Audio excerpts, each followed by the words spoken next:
नमस्कार, आप देख रहे हैं बढ़ती कलम न्यूज, जहां हर खबर मिलती है सच्चाई के साथ बिना किसी शोर के। आज के इस बुलेटिन में हम लेकर आए हैं देश और दुनिया की 10 सबसे बड़ी और असरदार खबरें, जो न सिर्फ सुर्खियां हैं बल्कि समाज, राजनीति, खेल और तकनीक की दिशा तय कर रही हैं। तो चलिए शुरू करते हैं आज की सबसे भावुक और पहली खबर से। पाली जिले में एक दर्दनाक सड़क हादसे ने पूरे परिवार को उजाड़ दिया, जब रावत नगर निवासी बलवंत सिंह रावत, उनकी पत्नी डाली देवी और 14 वर्षीय बेटी सुमित्रा बाइक से लौटते समय अज्ञात वाहन की टक्कर का शिकार हो गए। हादसे में बलवंत की मौके पर ही मौत हो गई, जबकि डाली देवी ने इलाज के दौरान दम तोड़ा। बेटी सुमित्रा गंभीर हालत में जोधपुर के MDM हॉस्पिटल में भर्ती है और माता पिता की मौत से अनजान है। 29 अक्टूबर को गमगीन माहौल में पति पत्नी का एक ही चिता पर अंतिम संस्कार किया गया, जिसे बेटे सुरेंद्र सिंह ने नम आंखों से पूरा किया। यह हादसा उस वक्त हुआ जब परिवार एक धार्मिक कार्यक्रम से लौट रहा था। बढ़ते हैं अगली खबर की तरफ। चुनाव आयोग ने देश के 12 राज्यों और 6 केंद्र शासित प्रदेशों में वोटर लिस्ट के रिवीजन का दूसरा चरण शुरू कर दिया है।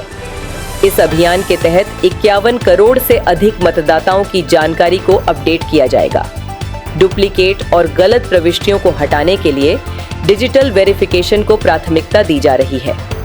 आयोग का लक्ष्य है कि आगामी चुनावों से पहले मतदाता सूची पूरी तरह से सटीक और पारदर्शी हो। बढ़ते हैं अगली खबर की तरफ। नीति आयोग की ताजा रिपोर्ट में देश में रोजगार के क्षेत्र में असमानता को लेकर गंभीर चिंता जताई गई है। रिपोर्ट के अनुसार कुछ सेक्टरों में नौकरियों की संख्या बढ़ रही है, जबकि कई क्षेत्रों में ठहराव बना हुआ है। शहरी और ग्रामीण रोजगार के बीच बड़ा अंतर सामने आया है। वहीं महिलाओं की भागीदारी अब भी अपेक्षाकृत कम है।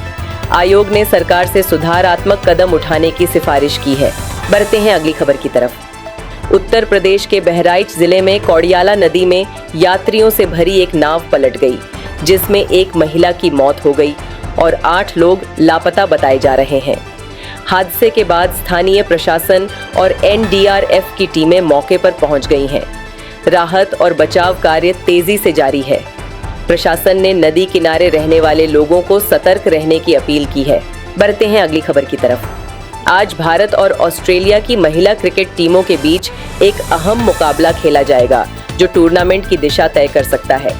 टीम इंडिया पिछली हार को भुलाकर वापसी की कोशिश में है, जबकि ऑस्ट्रेलिया मजबूत स्थिति में है। कप्तान हरमनप्रीत कौर की रणनीति पर सबकी नजरें टिकी हैं।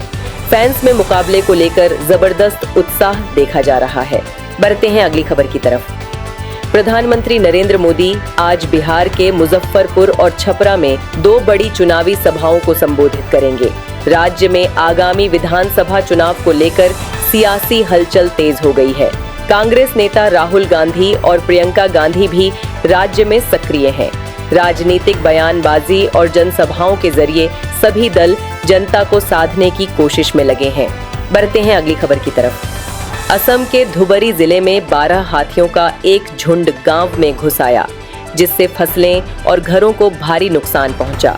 वन विभाग की टीम ने ग्रामीणों को सुरक्षित स्थानों पर पहुंचाया और हाथियों को जंगल की ओर लौटाने की कोशिश जारी है। यह घटना एक बार फिर मानव वन्यजीव संघर्ष को लेकर चिंता बढ़ा रही है। स्थानीय प्रशासन ने सतर्कता बढ़ा दी है। बढ़ते हैं अगली खबर की तरफ। त्योहारी सीजन में तस्करी और अवैध घुसपैठ की आशंका को देखते हुए भारत नेपाल सीमा पर सुरक्षा व्यवस्था कड़ी कर दी गई है। सशस्त्र सीमा बल ने गश्त बढ़ा दी है और ड्रोन और CCTV निगरानी शुरू कर दी गई है। सीमावर्ती इलाकों में अतिरिक्त बल तैनात किए गए हैं। प्रशासन ने स्थानीय नागरिकों से सहयोग की अपील की है। बढ़ते हैं अगली खबर की तरफ। WhatsApp ने भारत में एक नया AI फीचर लॉन्च किया है, जिसमें स्मार्ट रिप्लाई और ट्रांसलेशन की सुविधा शामिल है। यह फीचर हिंदी, तमिल, बंगाली समेत कई भाषाओं में उपलब्ध होगा। यूजर्स को अब चैटिंग में अधिक पर्सनलाइज्ड अनुभव मिलेगा। कंपनी ने डेटा सुरक्षा को लेकर भी आश्वासन दिया है। बढ़ते हैं अगली खबर की तरफ। दिल्ली स्थित AIIMS में एक नया कैंसर रिसर्च सेंटर शुरू किया गया है, जो उन्नत तकनीक से लैस है। यह केंद्र इलाज के साथ साथ शोध कार्य भी करेगा, जिससे कैंसर के क्षेत्र में नई खोजों को बढ़ावा मिलेगा। मरीजों को सस्ता और तेज इलाज उपलब्ध कराया जाएगा।